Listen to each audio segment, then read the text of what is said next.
Equitas came into Haiti after the earthquake, working with human rights organizations, and asked them what exactly, what what did Haiti need to rise up, to recover from the earthquake. And human rights organizations' response was basically, we don't. It's not new buildings that are going to change the situation for us. It's not the removal of rubble that's going to change, but it's really Haitian citizens becoming engaged in changing their own country. It's Haitian citizens really understanding their rights and engaging with the state to create that Haiti that that we've dreamed about, that Haitians have dreamed about since its independence.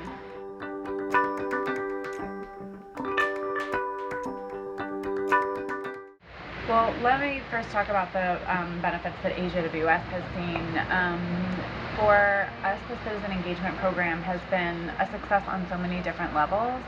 Um, when we look at citizen engagement, that's very broad. But in terms of really creating a base of human rights with organizations that were already excelling in human rights in many ways, or were the reference in Haiti, but they were limited really in the kinds of rights that they were working on and how they understood and incorporated human rights into their own practices. Those organizations have experienced a lot of change because of the Citizen Engagement Program, but the program has also incorporated smaller organizations that have really been able to make an impact in their community. Perhaps were making an impact in their community beforehand, but maybe their understanding of how to make an impact was limited to a development framework. And so it was limited to small kinds of intervention, small kinds of like one-off projects that weren't really contributing to any kind of measurable change, visible, or even a sense of change within the community. And people really had good intentions, had good interest in the community, but their knowledge of human rights, what that meant and how to use it as a tool, was extremely limited or didn't exist at all. And so what does all of this mean? When all of this was these kinds of groups have come together through the Citizen Engagement Program, the program has created the space for them to explore and question their ideas that they had about rights. And it's enabled them to see, with a mirror being held up, the limitations in the way that they were looking at rights and the way that they were looking at the world and their own work. And so it's meant that in spaces that were previously closed to very marginalized groups, such as the peasant or a gay man, we all knew that this kind of segregation existed in society, or that there were taboos that we didn't talk about, and those were carried on into the human rights spaces. And the Citizen Engagement Program really created this space where you could challenge those unspoken assumptions that existed even with human rights leaders. And so the result of that has been that, and a really great example of this is with the case of LGBT, where human rights leaders believed in human rights except those rights. Except those rights didn't count, and if you mentioned those rights, everyone would bust out laughing. There was no respect, nobody even talked about it. And through having this comfortable space where the issue on the table was not LGBT rights, the issue was citizen engagement, but having trainers that were trained to question people on really their understanding of rights, and where are the limits with that understanding, and what do having limits on that understanding mean about the rights that you do believe in, and allowing people to be in this space where they felt safe enough to question and ask the questions that were in the back of the mind when you would talk about rights and everybody would just nod their heads. Now they had this space, and then they were challenged to be able to articulate their understanding of rights, even with these issues that they had value conflicts within themselves about. Then they were able to test it against this human rights framework that they were learning, and what we saw is that it really created slow but sustained shifts in people's thinking. And so a great example, using the LGBT again, is before the Citizen Engagement Program, when we would talk, because we work in so many different domains, we work in mining, but we also work in LGBT rights, right? Before, when we would talk to our partners, every partner that we have, no matter for what reason we fund them, we tell them what we work on. And when we used to approach peasant organizations and we would tell them that we funded LGBT rights, they would laugh. And there was no real recognition, and we would explain to them why we laughed, or why we funded them. Before the Citizen Engagement Program, there was no recognition.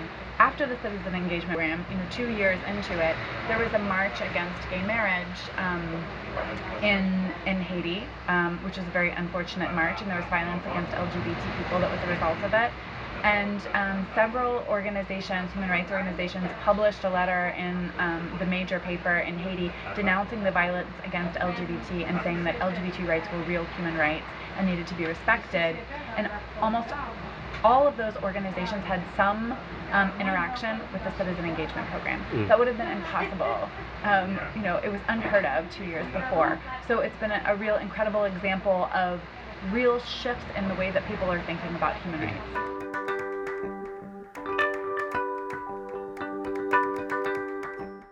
So there's several examples that I can give, but one thing I want to emphasize is sort of the depth of the way that people understand and take action on what they're learning in these kinds of spaces.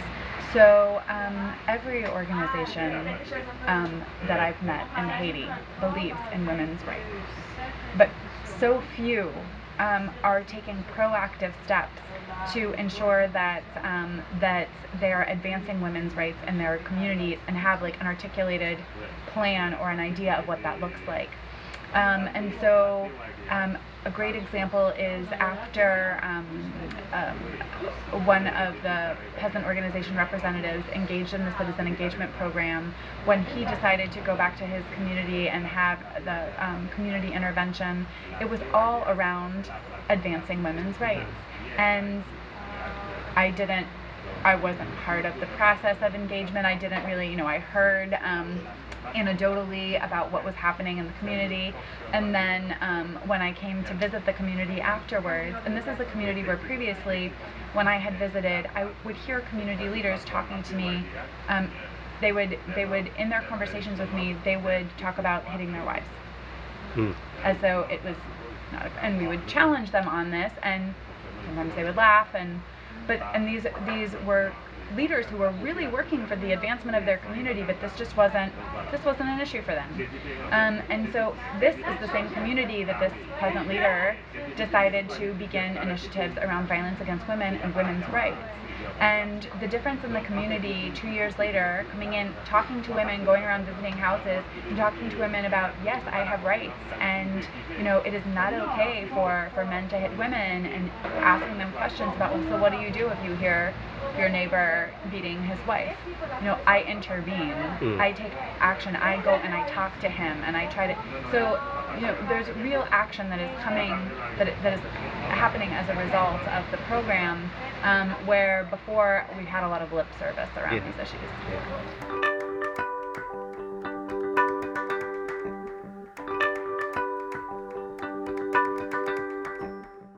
Most social movement organizations in Haiti will identify, and it's been brought up again in this workshop yesterday, was the problem of organizations working in silos in their different domains. Women's organizations work in women's rights, peasant organizations work on land issues, human rights organizations mostly work on civil and political rights, prisons, electoral observation, etc. And there isn't a lot of intermingling.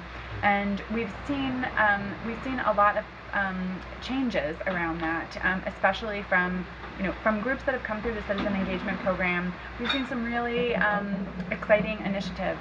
So, for example, the LGBT organization that was one of the first to come through the Citizen Engagement Program, Courage, they started to really recognize that in order to advance their cause, it can't remain separate from every other human rights issue, and felt like LGBT people need to be engaged in communities on things other than LGBT rights, and so began to have a series of roundtables at their office, inviting leaders in many different domains to come talk about mining, how are we as Haitian people affected by mining, and how can we educate our communities and our friends on what's going on with mining?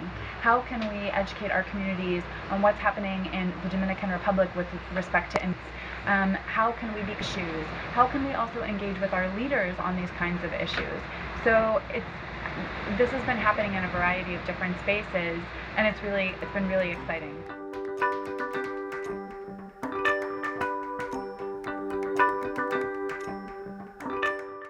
Well, I think many of the community initiatives that have started so far are exciting because of the process that's being used. I would say the concern is that a lot of them look like typical development initiatives. And so it's very easy for people to not even recognize the change that's happening with the process that they're going through, because the initiative itself looks like so many things that have happened before. So ensuring that they circle out, that those kinds of initiatives and the people and the leaders that are being formed and the idea of citizen engagement that's being formed can make it to the next level and can overlap with other communities and other initiatives, so that people are being engaged on these and know how to use the tools of engagement with the state, right? Because this is the ultimate place that we want to get to, is citizen engagement with the state, so that Haitians can truly own their governments and their country and be active participants in determining the future of this country. And so in order for that to happen, people have to know how to use the tools of engaging with the state, and also really work together on issues that aren't just about one-off engagements, that are really creating policies, processes, and engaging communities in the ultimate goal of human rights.